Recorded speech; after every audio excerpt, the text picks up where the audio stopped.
Suda batmaz qadın, onu belə adlandırırdılar. Söhbət Violet Jessop'dan gedir. Bu qadın 3 gəmi qəzasından sağ çıxıb. 23 yaşında Böyük Britaniyanın olimpik gəmisində stüardessa kimi işə başlayır. 3 ay sonra kapitan Edward John Smith uğursuz manevr edir və gəmi Hook kreyseri ilə toqquşur. Yaxşı ki, heç kim ölmür və bu Violet'ın ən yüngül qəzası olur. 1912-ci ildə Violet Titanicdə işə başlayır. Gəminin taleyi hamıya məlumdur. 1500-dən çox adam ölsə də, gəmi suya qərq olmazdan əvvəl Violet'ı qayığa mindirirlər.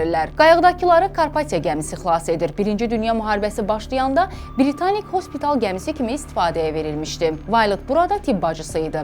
Gəmi 1916-cı ildə Yunanistanın Keya və Makronesos adaları arasından keçərkən qəza edir. 30 nəfər həlak olur. Violet suya buraxılan qayıqlardan birində idi. Gəminin fırlanan pəri qayıqları özünə çəkmişdi. 21 nəfər bu səbəbdən ölsə də Violet özünü suya atmağa macal tapır. Müsahibələrinin birində demişdi ki, Britanikdəki qəza zamanı dərhal diş fırçasına əl atıb. Çünki Titanic batanda fırçasını götürməyi unutmuşdu və ona ən çox diskomfort yaşadan bu idi. Maraq üçün bildirək ki, Violet pensiya yaşına kimi müxtəlif gəmilərdə çalışıb və Britanikdən sonra qəzaya düşməyib. 83 yaşında öz əcəli ilə dünyadan köçüb. Siz isə bu kimi maraqlı məlumatlar və videolar üçün kanalımıza abunə olub bizi izləməyi unutmayın.